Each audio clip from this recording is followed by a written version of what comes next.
Bom dia, alunos! Hoje nós vamos falar sobre plateumintos e nemateumintos, que são, respectivamente, vermes achatados e vermes cilíndricos. O termo verme não tem nenhuma significação sistemática, é um nome vulgar, tá? São animais que têm a mesma forma, né? E que geralmente são parasitas. Mas os plateumintos, que são vermes achatados, assim parecendo uma fita, eles vivem na terra firme, né, na água doce ou água salgada, mas os que nos interessam realmente são aqueles que causam doenças, são aqueles que vivem às custas de outros seres vivos. Eles são animais triblásticos, isso é, apresentam já os 3 folhetos germinativos, de fora para dentro, ecto, meso e endoderme. Apresentam simetria bilateral, então se a gente dividir eles ao meio, num plano longitudinal, teremos 2 partes semelhantes.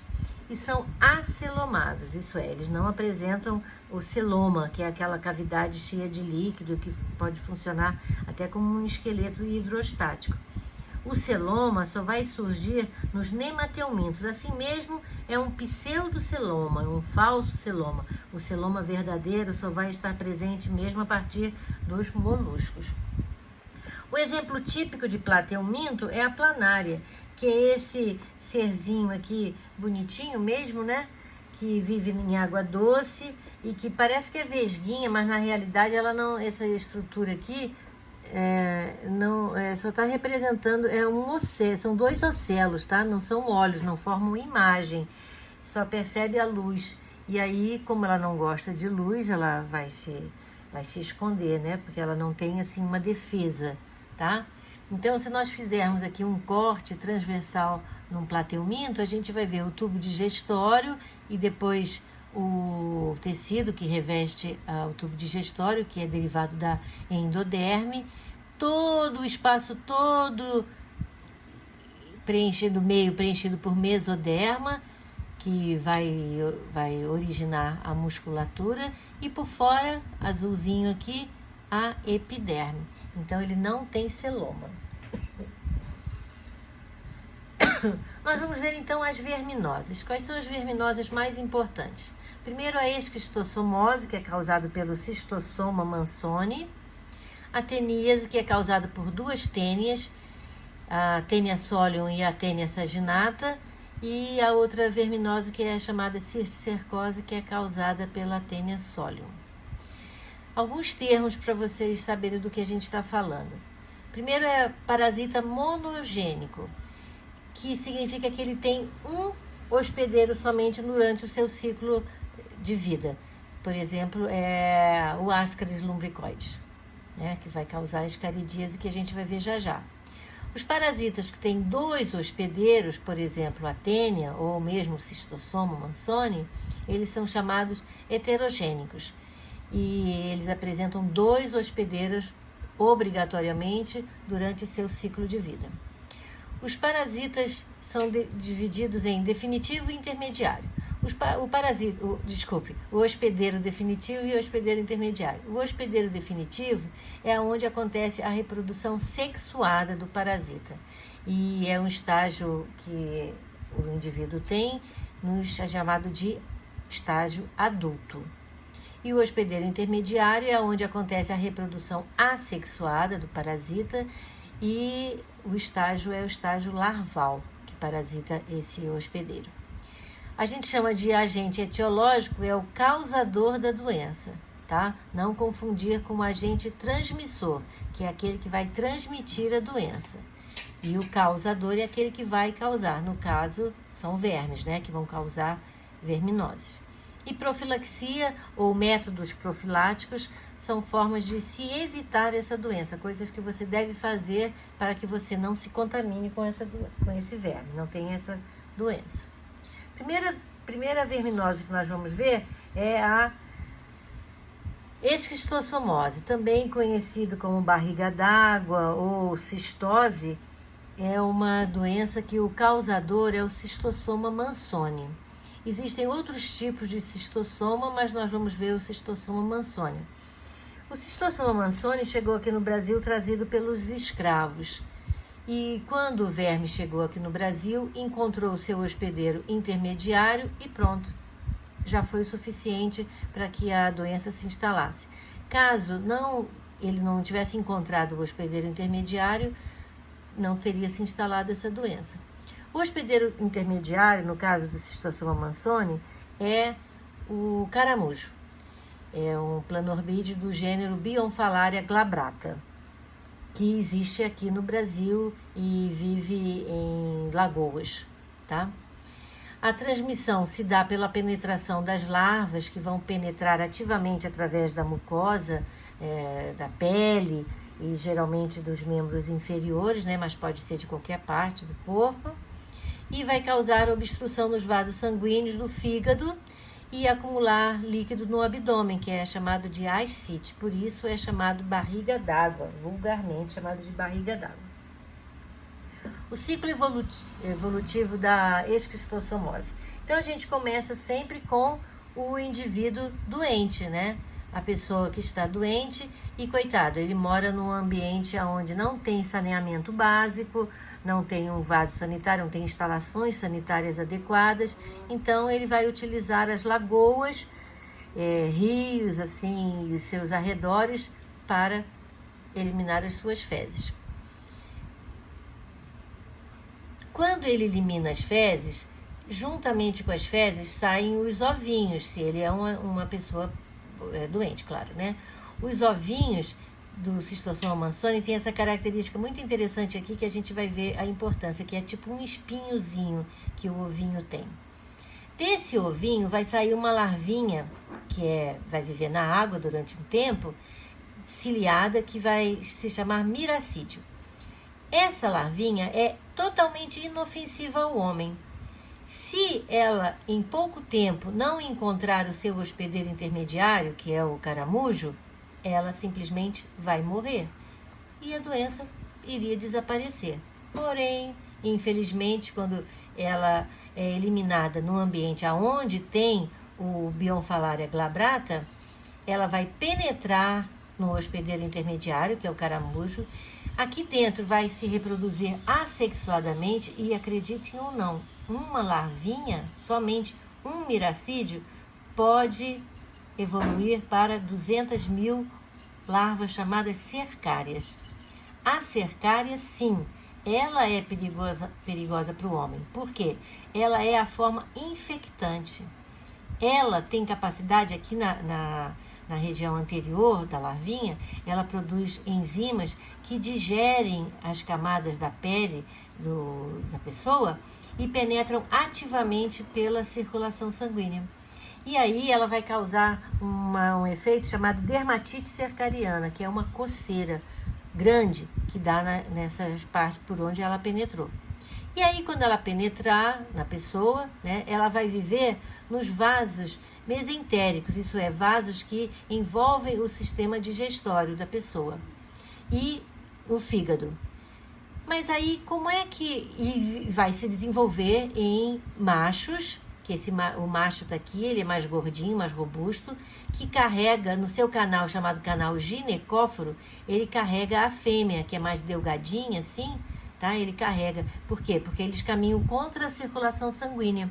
Então, para evitar que eles sejam levados pela circulação sanguínea, eles têm ventosa, com as quais essas ventosas, né, com as quais eles se prendem à circulação sanguínea, à parede dos vasos, desculpe. E aí, machos e fêmeas ficam copulando e eliminando ovinhos. E eles vivem, então, nos vasos sanguíneos do fígado.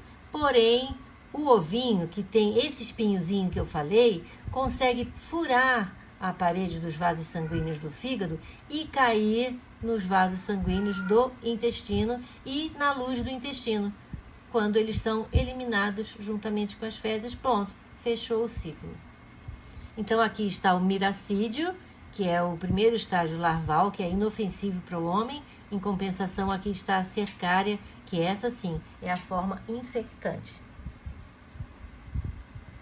Como é que a gente evita ou evitaria a esquistossomose? Então, medidas profiláticas, né? A profilaxia.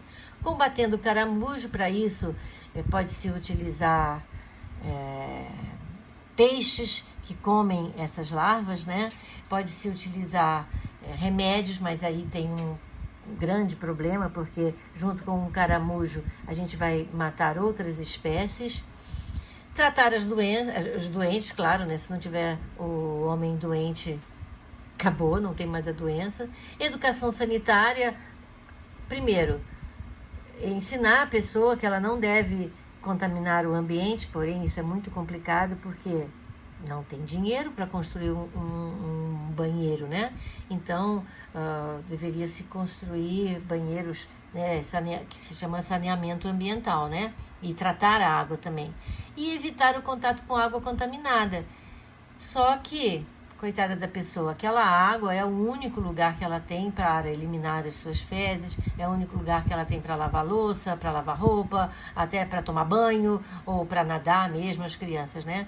Então, se evitar essas chamadas lagoas de coceira, o que é muito difícil num ambiente onde não tem saneamento básico. A próxima doença é a ateníase, onde o agente etiológico, isso é, o causador, é a Taenia solium, que tem o hospedeiro intermediário, o porco, e a Taenia saginata, que tem o hospedeiro intermediário, o boi.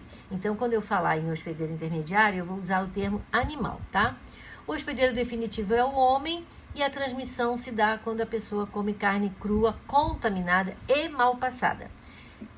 Vai causar diarreia ou então prisão intestinal, né, constipação, fraquezas, náuseas, vários sintomas assim muito genéricos. O ciclo evolutivo, espera aí que eu vou voltar. O ciclo evolutivo se dá, lógico, a gente começa com o homem contaminado, né? O homem tem um verme, e por que se chama solitária, né? A teníase também é conhecida como, a tênia, desculpa, é conhecido como solitária, porque geralmente a pessoa tem um só, mas também já é o suficiente. E a tênia é assim, ela tem um escólex, que é a cabecinha dela, bem pequenininha, assim, tamanho de uma cabeça de alfinete, onde ela tem ganchos aqui e 4 ventosas. Ela se prende muito fortemente à parede do intestino. Ela fica no intestino delgado.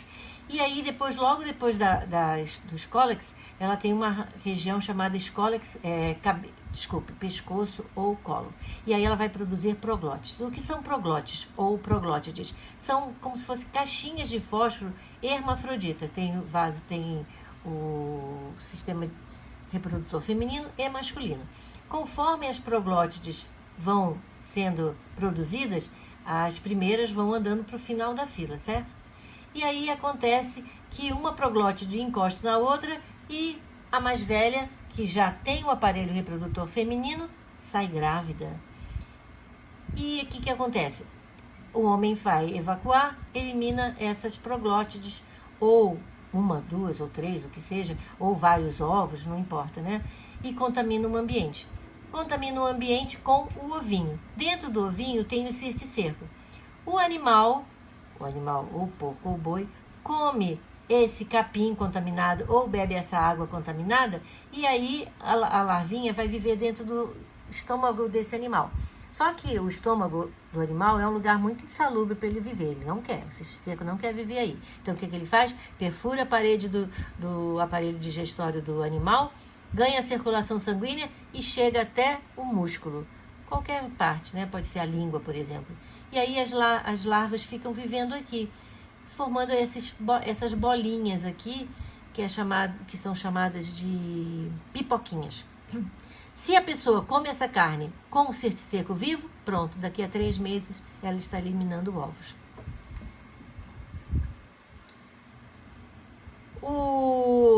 Outra doença que é causada pelo mesmo agente etiológico, isso é a Taenia solium, que parasita o porco, a doença é a cisticercose. A cisticercose é muito mais grave. Por quê? Tem como hospedeiro intermediário o homem, isso é, o homem terá a forma larval. Só que, como é que a pessoa se contamina? Quando a pessoa come esses ovinhos, como? Bebendo água ou comendo alguma verdura que for mal lavada, que está contaminada pelos ovinhos. Então, a pessoa agora está fazendo o papel de hospedeiro intermediário. E o perigo é quando as larvinhas se localizam no cérebro. Pode causar a neurocerticicose, que pode causar até a morte. Então, recapitulando, quando a pessoa come a carne contaminada com larva, ela é o hospedeiro definitivo. E o homem e o animal é o hospedeiro intermediário. Quando a pessoa come o certicerco vai viver, então, vai furar, vai fazer a mesma coisa que ele fez com o animal. Furar a parede do estômago, ganhar circulação sanguínea e chegar até qualquer parte do corpo. Pode até ser a pele da pessoa. E a pessoa terá cisticercose. Ela será o hospedeiro intermediário. Nesse caso, não tem hospedeiro definitivo, porque ninguém come carne humana, não é? Profilaxia, então, você, lógico, tem que tratar os doentes, educação sanitária, saneamento básico, sempre beber água filtrada, lavar bem os alimentos, né? E também é muito importante a inspeção dos abatedouros. Por quê? Porque vai evitar que a pessoa chegue a comprar no mercado ou no açougue uma carne contaminada, tá? E para evitar a teníase, é só fritar a carne bem fritinha mesmo. Vamos ver agora os nematóides. São vermes cilíndricos, não são achatados, eles são arredondadinhos, vivem também em ambiente aquático, né? Mas os que nos interessam são os parasitas. Eles são triblásticos, já falei, tem simetria bilateral, também já expliquei. São protostômios, isso é, o blastóporo, que é aquela abertura que se forma durante o desenvolvimento embrionário, vai originar a boca. E são pseudocelomados, tem um falso celoma. Primeira doença que nós vamos ver, ascaridíase. A ascaridíase, o agente etiológico causador é o Ascaris lumbricoides, e o hospedeiro é o homem. A transmissão se dá pela ingestão de ovos, que você ingere com água contaminada ou alimentos mal lavados, né? Que você vai se contaminar. Então, como é que acontece? Então, vamos começar pelo homem, a pessoa que está contaminada. Ele vai eliminar ovos, desses ovinhos vai sair uma larvinha e essa larvinha vai ficar no solo. Quando a pessoa ingerir alimentos contaminados com essa larvinha, ele comeu então, engoliu. A larvinha vai chegar no estômago, vai falar, ai, que lugar péssimo para eu viver, não quero viver aqui. Aí ele perfura a parede do estômago e ganha a circulação sanguínea. E vai fazer o caminho, vai passear pelos pulmões, vai chegar ao coração, vai chegar ao fígado e vai subir através... Aí ela já está grande, ela não tem como furar mais a parede do corpo da pessoa, né? Então ela vai voltar ao estômago e aí vai voltar ao pulmão e aí a pessoa, ela vai subir pela traqueia e a pessoa vai tossir. Quando a pessoa tosse e engole, pronto, olha, ela chegou no estômago. E aí, como o estômago é um lugar ruim para ela viver, ela foge para o intestino. Ela, que eu digo, os 2 vermezinhos, né? Que são vermes, comparado com plateuminto, pequenininhos, né? Chegam a 40 centímetros, porque uma tênia chega até a 12 metros. Um absurdo, né? E aí vai viver como verme adulto e copulando e eliminando ovos nas suas fezes. Profilaxia, então, educação sanitária, sempre tratar os doentes, saneamento básico, sempre, a mesma coisa, né? Filtrar a água, higiene pessoal, né? E tratar os doentes, lógico. A outra doença é a ancilostomose, ou ancilostomíase, onde o agente causador é o Ancylostoma duodenale e um outro que é primo dele, que a gente fala que é primo, né? Que é Necator americanus, que eles têm as características muito parecidas, tá? A diferença é na boca, que um tem dentinhos e outro tem lâminazinhas, mas causa a mesma doença que a gente chama de amarelão. Por quê?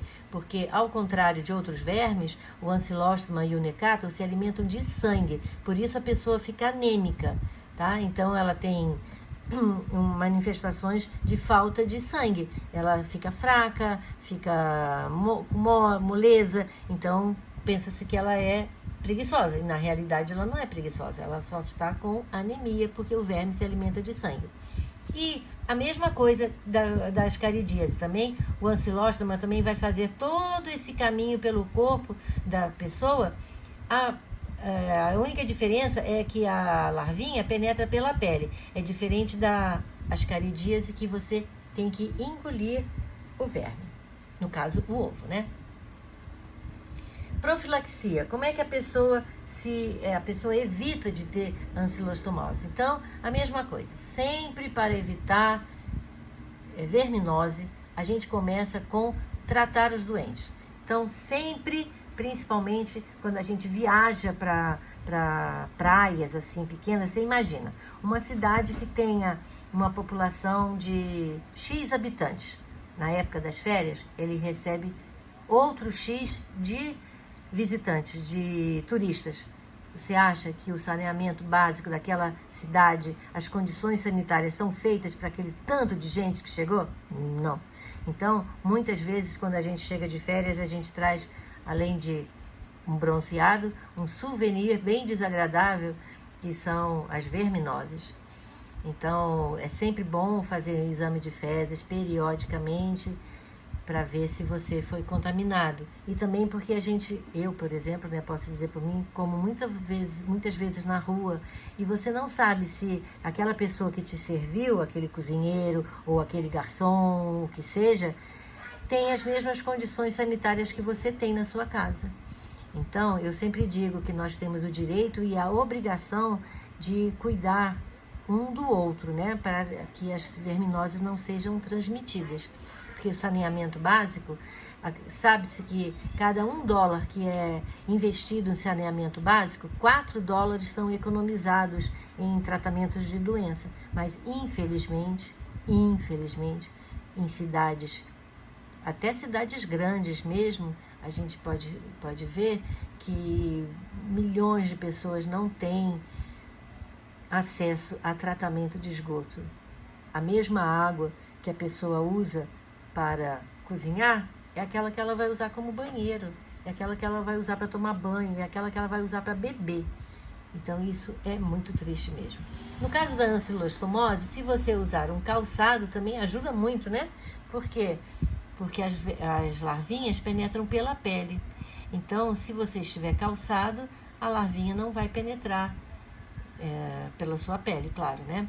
Essa é a doença do Jeca Tatu, aquele personagem do Monteiro Lobato, né? Que ele apresenta características de preguiçoso, mas na realidade ele não é preguiçoso, ele simplesmente está doente, ele não está com preguiça, ele tem que ser tratado. Então, tratar as pessoas evita que o ciclo reprodutivo se permaneça e que outras pessoas tenham essa doença, tá? Então, até a próxima, não percam, vamos continuar fazendo a revisão para a E final.